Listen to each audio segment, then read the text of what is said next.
Sounds good. Well, first of all, thank you so much, Dr. Bick, for attending our Journal Club session. And thank you so much, Michael, for having me. My name is Collins Hart. I'm, of course, a former concert pianist. I'm a champion in former hurdles. I'm from Finland, and I'm attending medical school here in Europe, in the University of Medicine Pharmacy of Craiova, in Romania, which is European Union. And in Europe, we have a 6-year medical school, and I'm a 3rd-year medical student. I'm actually working at Professor Dr. Popo Wagner Laboratory. We mainly focus on neuroscience, and I'm also helping neurosurgeon at the during neurosurgical operations.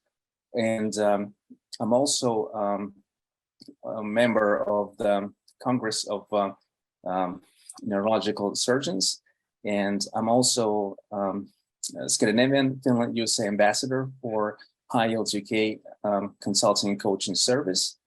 And I can't wait to start the presentation. And I had a colleague today who was a Hani Atvan. He was from Egypt. He attended medical school of Asyut University in Egypt, and he's also national research trainer, and he's a German Research Club member, and he's also medical research group Egypt member. However, due to logistic difficulties, he was not able to attend today's presentation, but I will continue with his part as well. So we, Dr. Bick and Michael and everybody who attended the presentation, we will be today talking about randomized trial of deep brain stimulation for Parkinson's disease. And I go ahead, just a moment. I go ahead and start with abstract. Just a quick review. Basically, we have a background on neurostimulation of I would say subthalamic nucleus reduced levodopa-related motor complications in advanced Parkinson's disease. And this medical management was compared with the treatment and medication. Well, there was also methods that's been used. And first of all, a randomized pair trial was used, and there was 156 patients with advanced Parkinson's disease and severe motor symptoms. And first of all, a primary endpoint that changed starting from base point, which is day 1 to the 6th month. And also Parkinson's disease questionnaire was used for assessing changes in quality of life. And of course, Unified Parkinson's Disease Rating Scale Part 3 for assessing severity of symptoms without medication. And as you can see here, the molecular location of the subthalamic nucleus. And we also, in research was mentioned, the results of neurostimulation caused greater improvements from day 1 to 6 months in specifically Parkinson's disease questionnaire. And that's actually mean improvement 9.5 points, and neurostimulation improved in Parkinson's disease questionnaire from 24% to 38%. And it actually includes mobility, daily activities, well-being, sigma, modeling, and of course, discomfort. And as far as Unified Parkinson's Disease Rating Scale, Part 3 is concerned, where mean improvement was 19.6 points. And as far as the results are concerned, adverse events were more common with neurostimulation than with medication. And overall, frequency of adverse events was higher in medication group. And conclusion, neurostimulation of subthalamic nucleus was more effective than medical management during the period of 6 months. And as Dr. Bick did suggest also that using quality of life as a primary outcome is a strength. And this is actually outcome that reflects meaningful improvements to patients. And RCTs of a new deep brain stimulation targets interventions today generally implant all patients and then randomized to being initially turned on or turned off, and this can allow a truly blinded study design. Well, however, the paper was published in early days of deep brain stimulation when safety profile was still being established, so may have been harder to justify such as a design. And I also just want to quickly show that, for example, here we have, as you can see, we have a PDQ 39 denotes Parkinson disease questionnaire, and we also have a combined unified Parkinson disease rating scale, and we can see that we have 196 assessed eligibility of the patients, and 178 underwent randomized randomization, of which 78 was assigned for surgical treatment and 78 was assigned for medical treatment. And I also want to point quickly, because on the results section, I will go a little bit more in details. That's panel A here. For example, as you can see, neurostimulation is actually very higher here in activities of a daily living. And as far as medication is concerned, it's almost close to zero at the level of sigma. And a quick overview of diaries that the patient kept. For example, as you can see here, we have this mobile without troublesome dizziness. It has increased, so troublesome dizziness has basically increased, which is a good sign. And as far as immobility is concerned, we can see that mobility decreased. And well, we can also see that troublesome dizziness have decreased in here as well. And if we go to the next slide, the quick summary of a Parkinson's disease, the most disabling chronic neurologic disease. And unfortunately, it leads to significant loss of quality of life, and drugs as dopamine agonist and amantadine catalyl or methyltransferase inhibitors and improve mobility and reduce dyskinesias initially, but typically fail after several years due to appearance of levodopa-induced motor complications. And administration of high-frequency continuous electrical stimulation to the subthalamic nucleus or through surgical implements, device shown to improve motor symptoms of Parkinson's disease.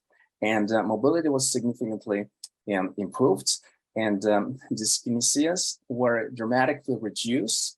And the therapy will be acceptable to patients only if symptomatic benefits are greater than surgical risk. Now, this is a very important key detail. And if they are reduced burden of the disease more effectively than drug therapy.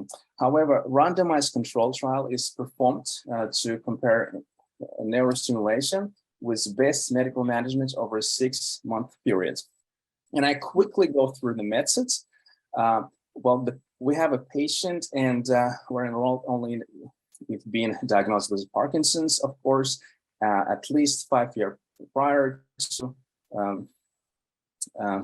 enrollment, and less than 75, under 75 years old, and had dyskinesias or Parkinson motor symptoms, no dementia, and no major psychiatric illness, and received anti-Parkinsonian medication. And the study design and outcomes are considered in an unblinded trial with randomized pair design.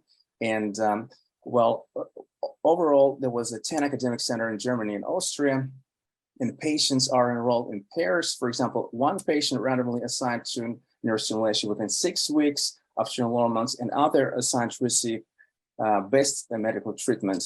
And primary point weight change from baseline, day 1, as I mentioned previously, to 6 months in quality of life.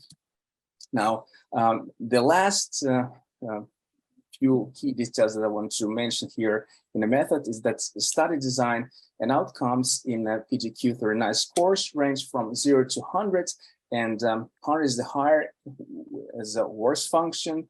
And the UPDRS-3 scores range from 0 to 108, which is a higher score. A higher score means a poor condition, and patients were assessed after 12-hour overnights of withdrawal of anti-Parkinsonian medication. And of course, we have other scales range here as a unified Parkinson's disease rating scales. As you see, it's 0 to 52, higher scores of poor function. Then we also have a SQUAN or English scale with or without medication range 0 to 100. And of course, higher score is better function. Dyskinesia scale range from 0 to 28 is the highest scores, means severe dyskinesia, and matches dementia ratings scale range from 0 to 144, which is a lower score. It means severe dementia. And we also have Montgomery and Asperger Depression Rating Scale, brief psychiatric rating scale, medical outcome study, and diaries written in 30-minute segments where daily activities were recorded. And just briefly, I just mentioned here that to compare effects of the change into anti-Parkinsonian detection, 100 milligrams of daily dose of levodopa is equivalent to, for example, 133 milligrams of controlled release levodopa, 75 milligrams of levodopa plus entacapone, 1 milligram peraglolide, pramidopexole, and the lucerides and cabergoline, and of course 5 milligram of roperidone, and 10 milligram of bromocriptine and apomorphine, and of course 20 milligrams of dihydrocriptine. Any new symptom or worsening is classified as an adverse event. And I will not go into interventions, but I just want to use here in statistical analysis that due to result of 77 patients would need to be enrolled in treatment group to detect a mean of difference of 0.5. And I go to the results here. And this is part of my colleague. Unfortunately, he was not able to attend the meeting. So in between 2001 and 2004, 78 pairs of patients, 156 patients altogether, are joined in the study after all exclusion. And of course, the participants assigned randomly to treatment without significant differences between the two groups. And the efficacy of the neurostimulation measured with two scales. As you can see here, we have outcome favored neurostimulation and outcome favored medical treatments.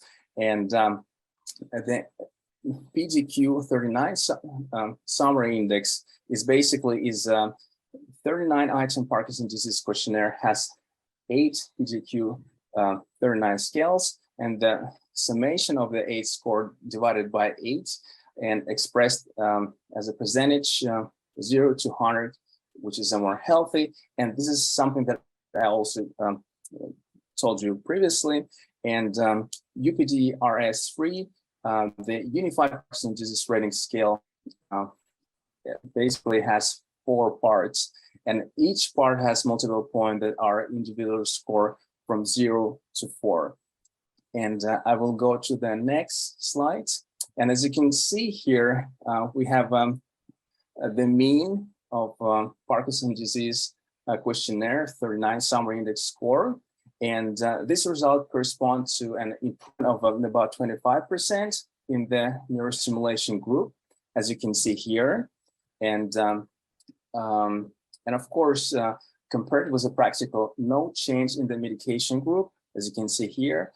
However, as far as the UPDRS-3, while the patient was not taking medication, improvement of 41 patients, 31%, but remains unchanged in the medication group.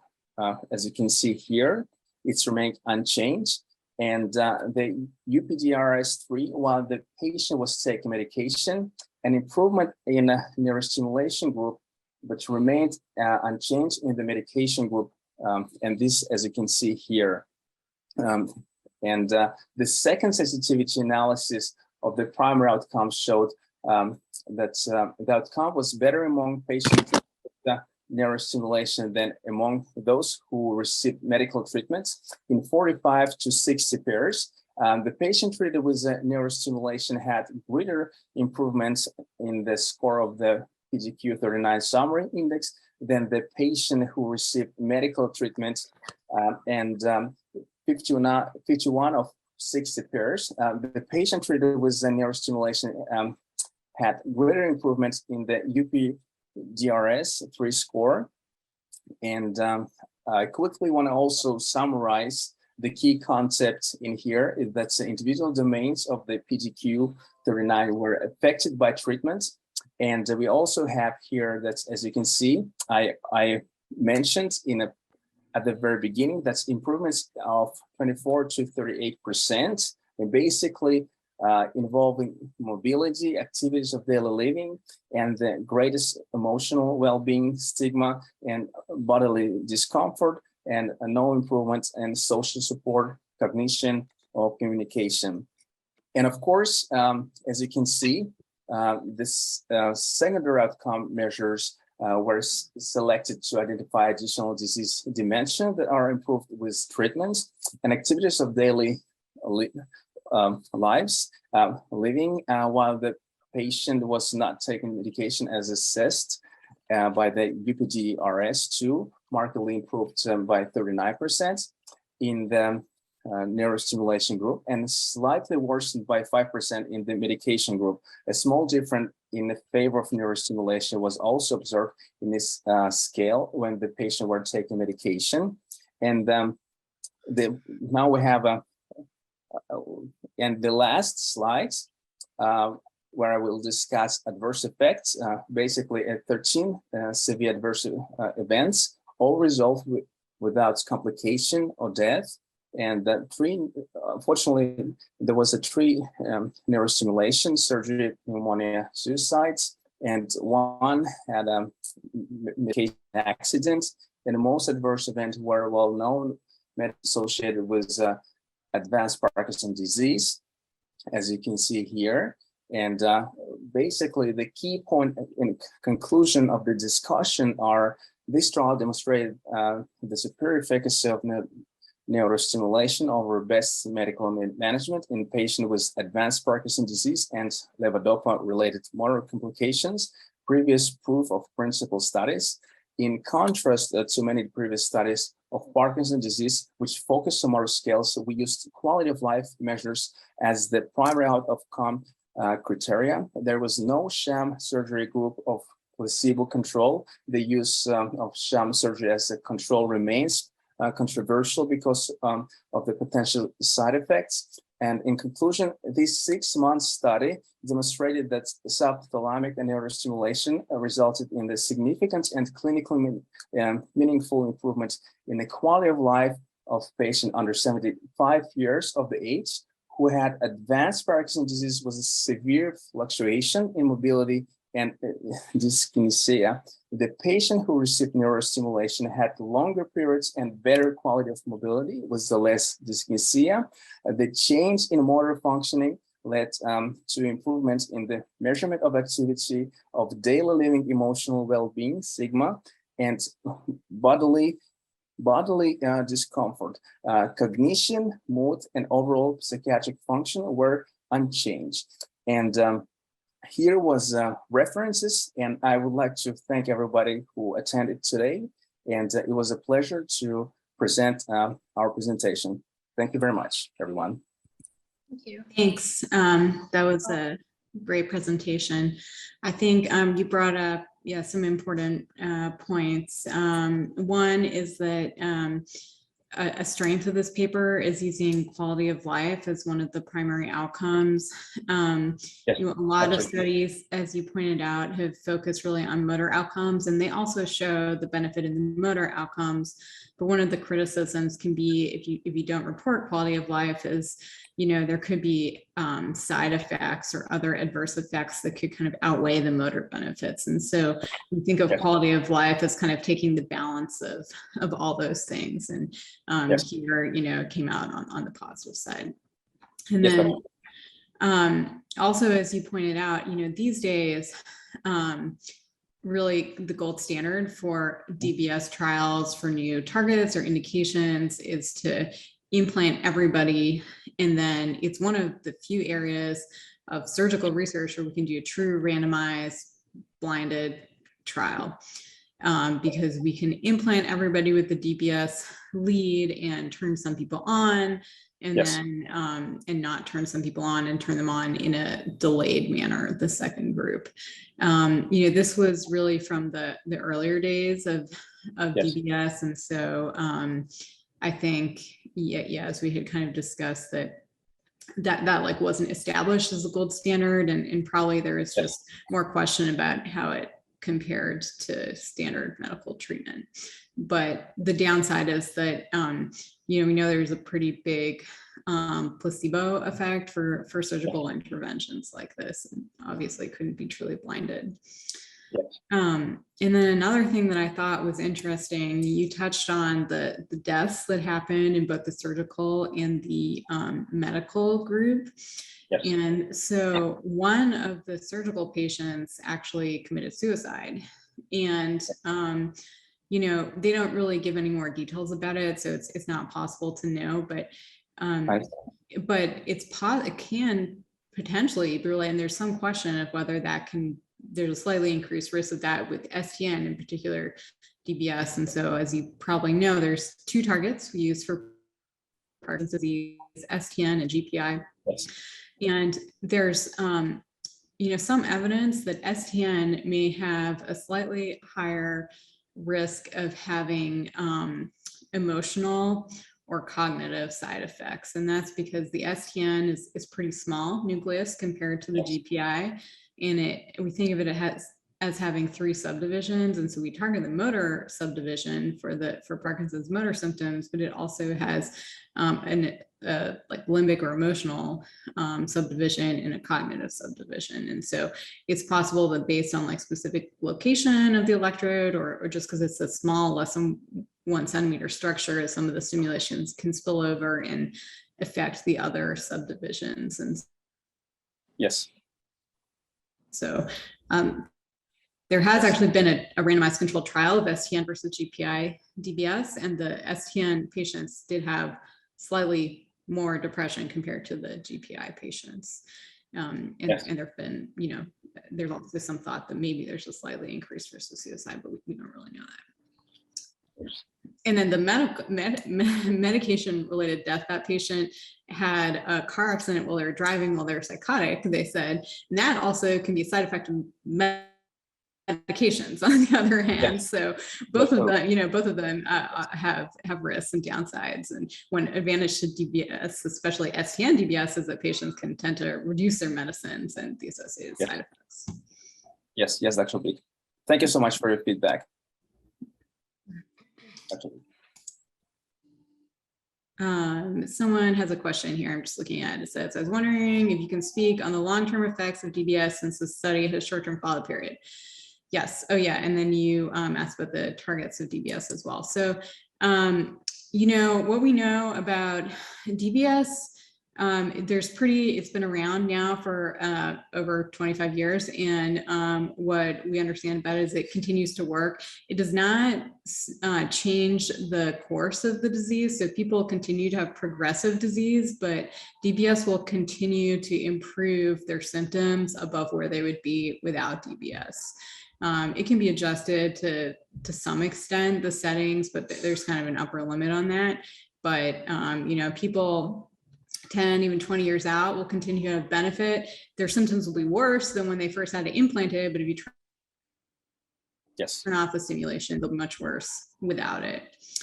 And then as to the targets, I guess we kind of already touched on that. They're both very good. That trial comparing the two, STN versus GPI, which are the targets we use in Parkinson's, it did not show any significant difference in motor outcomes.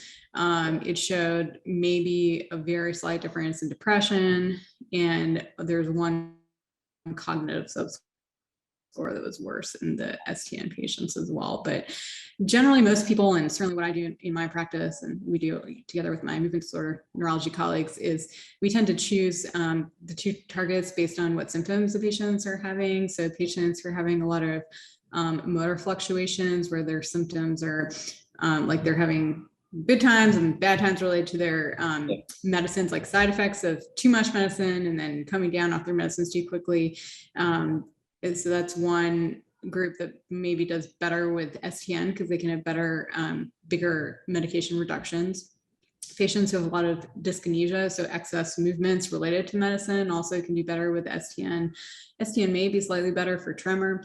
And then GPI, we think of as being, it's also used for dystonia. So patients who have that as a big component of their Parkinson's symptoms, it can be helpful. And in my practice, we tend to use GPI for patients who might have cognitive concern.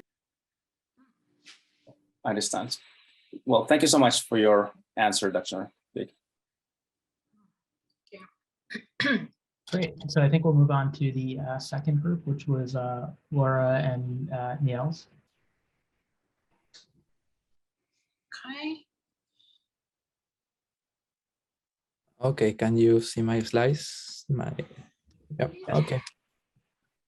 Great. Thank you, Michael. Thank you so much, Dr. Bick, for your time. Thank you, everyone who is here tonight for this presentation. So myself and Niels worked on this. Presentation is on magnetic resonance guided focus ultrasound, thalamotomy for tremor, a report of 30 Parkinson's disease and essential tremor cases.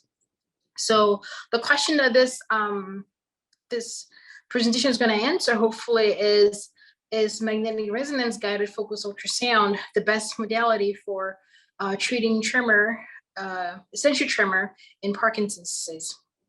So to move forward, a couple of definitions of terms here. So Parkinson's basically was first described by Dr. James Parkinson in 1817 as a Shakin's palsy. Is a progressive degenerative disease whereby there is loss of dopaminergic neurons in the substantia nigra pars compacta, which leads to a chronic progressive neurodegenerative state characterized by both motor and non-motor features. Essential tremor really comes from the Latin word tremere, which literally means tremble. It is defined as involuntary oscillations of any part of the body in around any plane. Essential tremor is the most common movement disorder. It is also known by other names like benign essential tremor or familiar tremor, or it can be hereditary. And what is magnetic resonance guided focus ultrasound? Abbreviated MRG-FUS is a relatively new novel technique to treat essential tremor. So when talking about tremor, we cannot help but describe what the measure is for tremor. One of those is clinical rating scales for tremor, abbreviated CRST.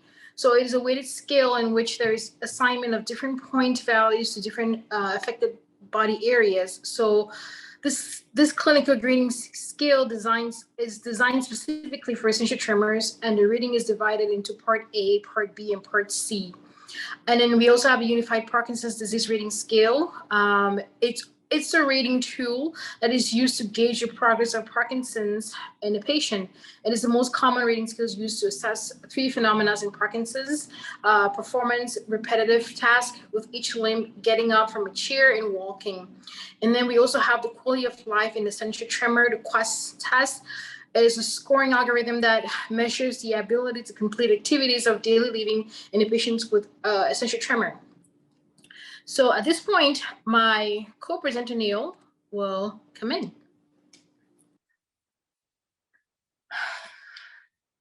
Okay, so the paper, to put us in context, talks about a little bit about other approaches to essential tremor, to refractory essential tremor, like deep brain stimulation that we already talked a little bit. The advantage they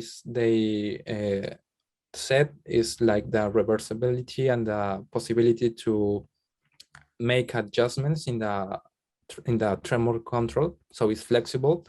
And the disadvantages are that there is high complication rates. There is other techniques that involves thalamotomy, that you can do it with radiofrequency or gamma knife, and also with focus ultrasound, which is what are we going to discuss today with this presentation. And they said that thalamotomy with radio frequency and gamma knife used to be a good method, but they present permanent complications, so we don't use this anymore.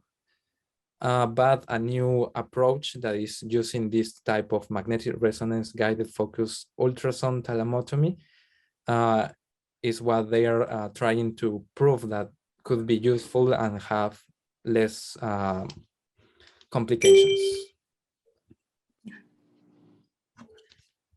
Okay, so part of our methodology involved discussing or dissecting what these scales are so that we can better analyze how the magnetic resonance focus would actually help patients with tremor. So in the case of the clinical rating scales for tremor, that scale measures tremors by either mild, moderate, or marked tremor, whereas sum total is added to score of functional impairment. So for instance, if someone scores 0, then that means they're totally normal. It means that their tremor does not really affect them at all.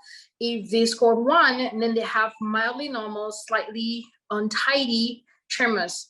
If they score 2, then they're moderately normal, but with some considered amount of tremor. If they score 3, they're markedly abnormal. If they score 4, they're severely abnormal. They're not even able to hold a pen or a pencil without holding their hand with the opposite hand. Now, part A of clinical rating scale for tremor is a score from 1 to 9. Basically, it quantifies the tremor at rest with posture, with action and intention maneuvers for 9 parts of the body for a total of 80 points maximum, whereby 0 is none, 1 is with a slight amplitude of 0.5 centimeters. That could be considered intermittent tremor. 2 with a range of 0.5 to 1 centimeter, that can be considered moderate, whereby a 3 is 1 to 2 centimeters amplitude, and that's marked tremor, and an amplitude above 2 centimeter is considered severe. And part B scores from 10 to 14, and this relates to tremors with the upper extremities and activities of daily living. The maximum points there that you can score is 36 points. Part C assesses functional disability to evaluate the severity of tremor with activities of daily living, and the maximum points there will be 28. So the whole score is combined is 144. To sort of ascertain where a person is and know what their actual score is, you have to divide the total score by the maximum score, which is 144, and then multiply it by 100. So if a person scores from, say, if they have perfect 144, they have no functional disability. If they have a mild disability, then they score from maybe 1 to 24%, then they are impaired. From 25 to 49%, there is moderate disability. From 50 to 74%, they have marked disability. And of course, from 75 to 100, they have severe disability in their activities of daily living. So the Unified Parkinson's Disease Scale has 5 parts to it. Part one evaluates mentation, behavior, and mood. Part 2, self-evaluation of activities, whereby you have speech, swallowing, handwriting, dressing, hygiene, falling, salivating, turning in bed, walking, and cutting food. Part 3 is a clinician scored monitor evaluation.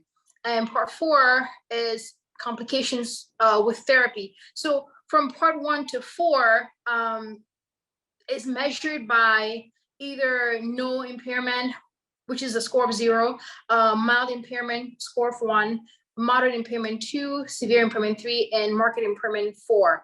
So for part 5, which is the Huen and Yarn staging of severity in Parkinson's, it has a 1 and 1.5 scale, 2, 2.5, 3, 3.5, well, 3 and then 4. So, but for 1 and 1.5, persons in this category would have a unilateral disease stage where there is either plus or minus axial movement. For 2, there's bilateral without impairment of balance. 2.5, there's mild bilateral disease with recovery on pulse site. In 3, there's mild to moderate bilateral disease, some posture instability and physical independence there. In 4, there's severe disability. In 5, this is where a person is wheelchair bound or bedridden unless they are aided. So in part 5 is a Schwab and England ADL scale where 100% is complete independence. This person is fine. 90% the person is completely independent, but they are beginning to pick up that they may have some difficulty with the activities of daily living. From 80%, the person is aware that, oh, they're aware that they have a disability. They're aware at that point, but they're still somewhat independent. From 70%, they begin to have incomplete independence, and they begin to acknowledge that they have difficulty with most chores. 60%, they have some dependency, and 50% more dependency. 40%, they become very dependent. 30%, again, much help is needed with basic daily living activities. 20%, they cannot do anything alone anymore, and 10% is severe disability and total dependence, and 0, of course, is absolute vegetative state. So then we have the quality of life essential tremor measure scale, which abbreviated QUEST. So this one measures the status and overall health, a quality of life of a patient, where 0 is very poor and 100 is perfect. So for tremor assessment, you can either have no tremor at all, or they can have mild tremor, or they can have moderate tremor, marked tremor, or severe tremors. And at this point, my co-presenter Neil will take over. Okay, thank you.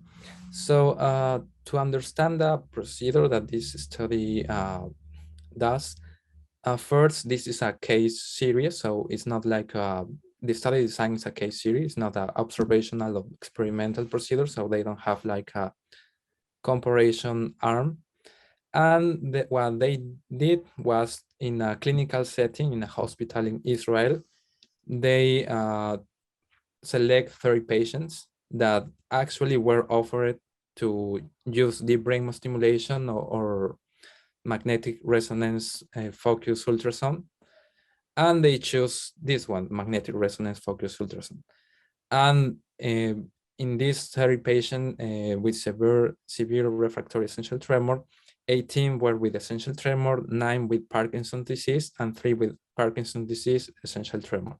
All of these diagnosed by a neurologist using the both scores that we already use, and perform the magnetic resonance focused ultrasound in these patients. The main outcomes that they use to measure the improvement were the scales that we already saw. And it's interesting that they use these scales like a continuous variable, like the number, not exactly like the classification that they can obtain from these scores. And I mentioned this because for some statisticians, this can be a little bit controversial, but that is what they do, why they did. And for quality of life, they use the QUEST. And for Parkinson's disease patients, they use PDQ-39 that we saw that also was used in the previous study. So here, to understand what they did, first, the pre-treatment imaging. All the patients have CT and MRI images. Then they, using this exoblade neuroconsole, they located the point that is going to be the VMI. That is actually the ventral intermediate nucleus. And this is in between the anterior and posterior commissure. So here I have a better image to understand this part. So they measure this distance, and having that 25% of this, they have a line of 14 millimeters, and they found the lesion center. And having said this, then they shave the head and put the patient in the operating room in the special setting that looks a little bit like this, and then perform the magnetic resonance thalatomy. And this was made in 3 stages. First, with some sonications at very low energy to confirm the target, then increasing the energy, and finally doing the ablation stage with higher energy. And this is how it looks a little bit. And in the part of the results, we have different parts of these results. First, for the tremor effect, in all the patients, they have a reduction in the scores, in the numbers of the scores. You can see the baseline value, and then in 1 month and in 6 months, and you can see that is a decrease in these scores, or there is improvement. And they also use the p-value to compare, to say that there is a statistical significance. And what is interesting also, that to obtain this p-value, they use a t-test. And considering that it is a low sample, a small sample, maybe this was not the best decision in this case, but we can discuss this later. And we can see that we have improvement in tremor, we have improvement in also in quality of life. All the patients has improvement in quality of life, well, at least 29 of the 30 patients. And adverse effects, we have different adverse effects, but most of the adverse effects were with time to resolution small, like seconds to minutes. Only a little bit were like some weeks. And for sonication and radiological assessments, sonications, they have this range of sonications, but actually this can say as what should be the operative parameters when we want to do these sonications. And we can see that in the posterior radiological assessments, the edema was decreased at 3 to 5 weeks, and in 3 months the lesion was also decreased, and in 1 year they didn't find any lesion. So here, Laura.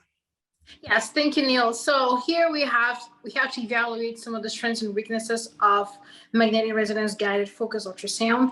So some of the strengths here are that it's a better alternative to pursuing invasive procedures due to surgical risk and potential hardware of infections. So it would be a go-to procedure to reduce mortality and morbidity, considering the age of most patients. So the MRG fast thalamotomy allows immediate tremor relief in contralateral limb, results ability to perform activities of daily living, which leads to improved quality of life. So those are some of the strengths. And weaknesses, it's only unilateral, not bilateral. So unfortunately, and it does cause ataxia and mild weakness in contralateral limbs, in sensory loss in the contralateral hand and mouth area. The size of the VM nucleus is too small and it cannot be visualized by a 3D MRI. So surgeons have to target it based on experience or using an atlas. And also the microelectrodes recording is not possible intraoperatively as the procedure is incisionless. So a series of sonications have to be delivered before creating an actual lesion and observing the resolutions of tremor or appreciating the appearance of side effects. So sonication related complications most commonly being headache or dizziness. And in conclusion, we could say that magnetic resonance guided focused ultrasound is a good procedure for essential tremor, and it seems to be effective to relieve it. So it does work. So it answers the questions of it does work.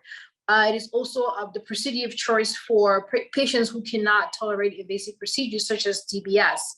So. And yes, finally, so implications for practice and next steps. We need more evidence because this is a case series of 30 patients. We need RCTs. Actually, there is a systematic review assessing this. Most of the studies they find are also case series, and there is only one RCT available. So we need more research to get more clear targeting and operative parameters. Thank you. Thank you. Thanks to both of you. Good presentation.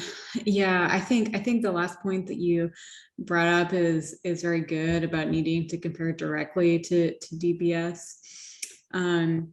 Focused ultrasound has become fairly popular. There's a lot of interest in it in recent years, especially for essential tremor, because so there's the technology currently, it's the areas you can target are somewhat limited by just some technical limitations. So there's like the skull thickness and like shape of the head can affect, first of all, who can be treated with it sometimes, but also it affects like only certain areas can you actually deliver the focused ultrasound to. And so VIM, where they targeted here, it's the same target that we use for DBS. So mostly it's been used for essential tremor, mostly it's been used for essential tremor patients. They did in this paper report it for some Parkinson's patients who had predominantly tremor as their symptoms. And sometimes we use DBS of that target for Parkinson's patients too, although much more commonly we use STN or GPI, which also treat the other symptoms of Parkinson's disease, their rigidity and bradykinesia, which would not be treated by this target. I think, the major limitation of focused ultrasound is that, as you mentioned, you can only do it on one side. And that is not specific to just focused ultrasound. That's a limitation of lesions compared to DBS, lesions of the thalamus. And so people, like back before DBS, people used to just do lesions by like putting a probe in and doing a radiofrequency ablation, but they have found that doing bilateral VIM lesions, there's a high rate of speech issues, specifically dysarthria. And that's something that we can see as a side effect of DBS, but with DBS, you have the ability, usually you do it, especially for essential tremor patients with patients awake, and you can test for that, adjust your position if you need to, and also even if it happened afterwards when you're programming, you have the ability to adjust and kind of program around it. And so it's whereas the lesion is permanent and irreversible. So it's a good treatment, I think, to consider for patients who really have predominantly unilateral symptoms or who maybe are really high risk for an invasive procedure, like you said. One advantage of focused ultrasound compared to radiosurgery, which has also been used to make lesions for essential tremor, is that with focused ultrasound, you can test the lesion. And so they do this lower energy sonication at first, it's reversible. And so you can a little bit test for side effects and for efficacy. Because as you mentioned, the targeting, you can't see the VIM directly. So it's based on kind of coordinates from ACPC. Yeah, I don't know. Anyone have any questions or thoughts? Thank you, Dr. Bick. I was going to say, like, in going through the literature and some more literature, we found out myself and Neil that there is a 3-month increase or better in quality of life for CRC and also for QUEST questionnaire. So 3 months, 6 months, and then 12 months. So all along, it is coming up as a really good procedure or go-to procedure for tremors. So maybe another next step would be, besides tremors associated with Parkinson's and essential tremor, what else can we use focused ultrasound for as far as neurodegenerative conditions are concerned? Yeah, no, I think people are looking at that. Like I said, one of the limitations is just there's only certain, it's good at reaching like central areas of the brain, like the thalamus, but not as good at areas like closer to the surface. There's limitations in the technology for where it can reach. I think also it's efficacious, but is it as efficacious as DBS? I don't think we don't necessarily know the answer to that. Or also like how long, I don't think we have great data on the long-term efficacy either, following out for many years.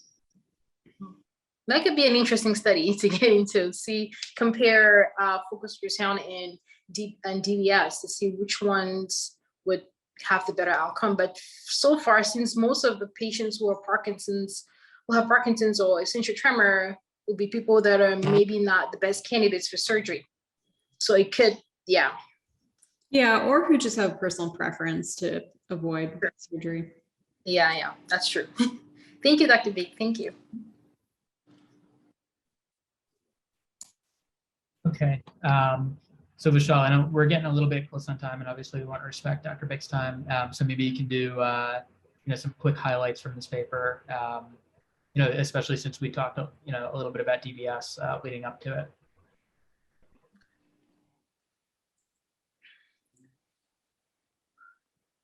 So, hi everybody. Hi, Vishal. My voice is audible? Yes, I can hear you. Okay. So first of all, good morning. It's very early morning. Maybe sorry for my throat. And well done, my all colleague. They have done a very great job in explaining. And me, I'm graduate from Ukraine. I was like a kind of explainer, basically usually on whiteboard or maybe blackboard with chalk or maybe marker. So I don't know how to make slides. Sorry for that. And in last moment, I just got a PDF from Dr. Sara, and I just can say something little information, and after that, doctor can improve that or maybe add something. So my topic is deep brain stimulation of subthalamic nucleus. But the most interesting thing is this study is included kind of different electrode that has 8 kind of chip, or can say cathode, that electrode that produce kind of strong stimulation to the subthalamic nucleus. So I want to tell first that the instrument, it's okay, can I speak like that because I don't have slides little bit? Sure. Yeah. If you want to just tell us, the highlights, the takeaways. Yes, highlights. Dr. Bick can, yes. So my first of all, the device, it has kind of 2 lead wires, and it implanted bilaterally to subthalamic nucleus, and it has 8 chips that I said, the uh, cathodes, rods that produce that the field current, I can say, and that is connected outside to the machine that is known as a generator, and that's it. That's the DBS. And now the topic is subthalamic nucleus stimulation with a multiple independent controlled current.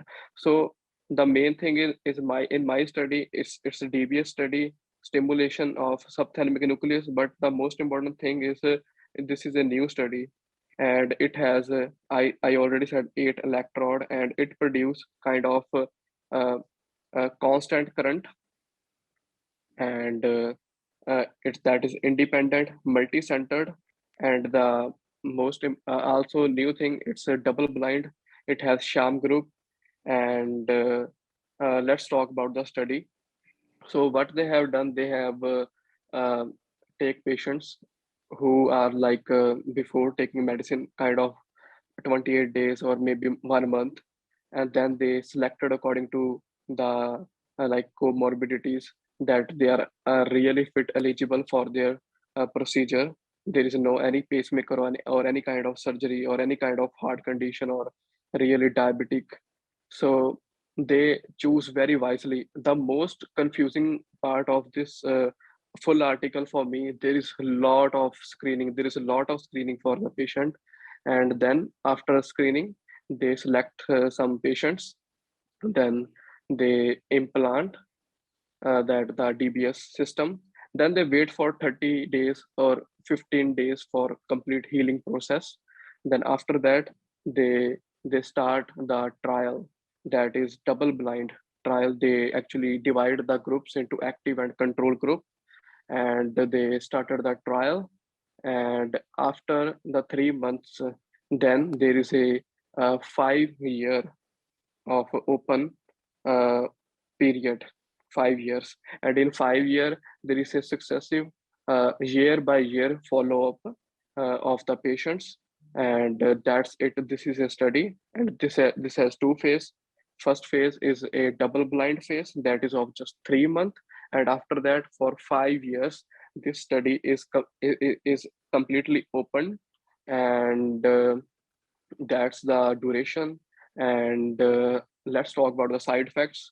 There is mostly the side effects like fall, and the most interesting thing is the researchers noticed that as before, before 3 month double blind trial, as they just implanted that the lead, they find very interesting that the we didn't on the device, but there is improvement of symptoms of dyskinesia.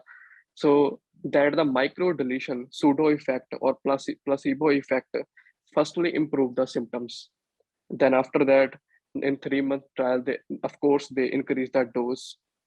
So there is also very important thing I wish I could ask, but I'm just now saying that there is a one incidence that the device a little bit shifted backward, that the wires, electrode wires, which is bilaterally implanted, that shifted backward.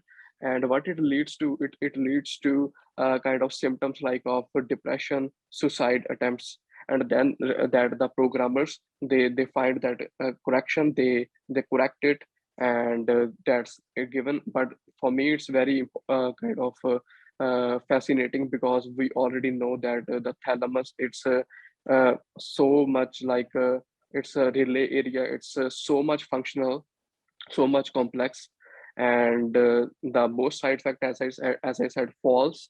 And there is also actually they classified according to there is errors, kind of error of program, hardware, software, this category. And second category is related to the there is a kind of infection, or kind of injury person get after that.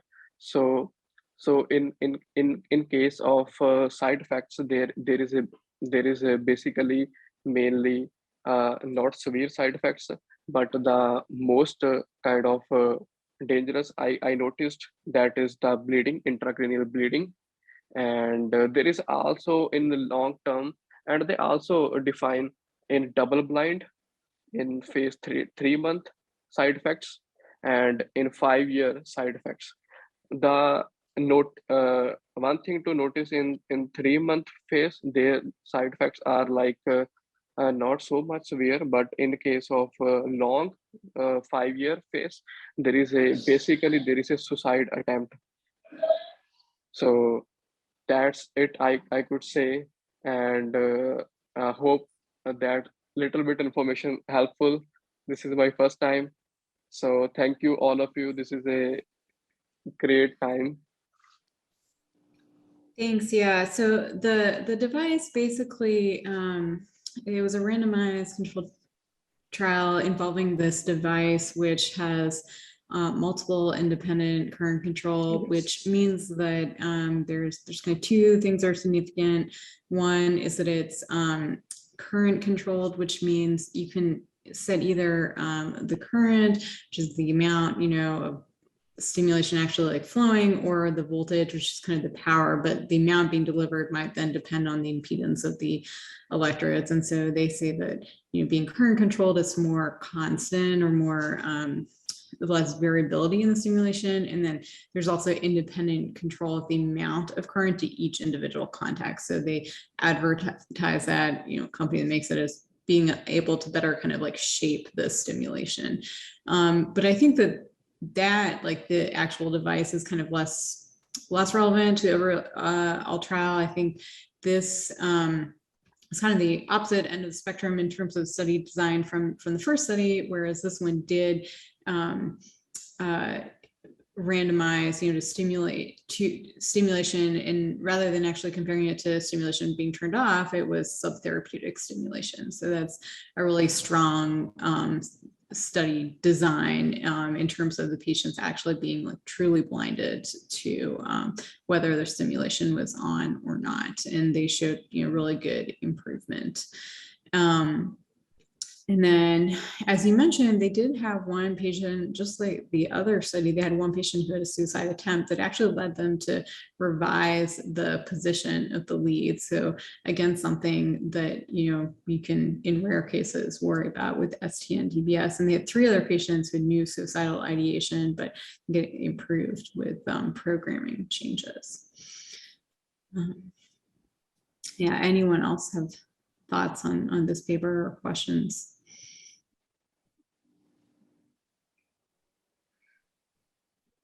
Not so much, more of like good job, Vishal. I know there are no PowerPoints, but it was a good starting point. So keep going at it. It's keep going at it. I hope you left before the whole saga of recruiting started. Yes, because I just got this PDF just few hours before, as a doctor, she messaged. Before that, I lose the hope because I searched, but I didn't found. And in email PDF, mine PDF was empty. Maybe you guys know or not, I don't know. But at least you caught up, so that's the most important thing. Thank you. Thank you. Well, thank you so much, everybody, for putting these presentations together and really adding to the well-roundedness of our seminar series. And of course, thank you, Dr. Bick, for taking the time out of your Tuesday evening to join us and contribute to our initiative. And we'll be happy to welcome everybody back next Tuesday for the grand rounds. Thanks. Thank you, Thanks for having me. Thank you, Dr. B. Thank you. Thank you, Dr. Thank you, Dr. Bick, And thank you, Michael. everyone. Thank you, everyone. Thank you, everyone. Goodbye.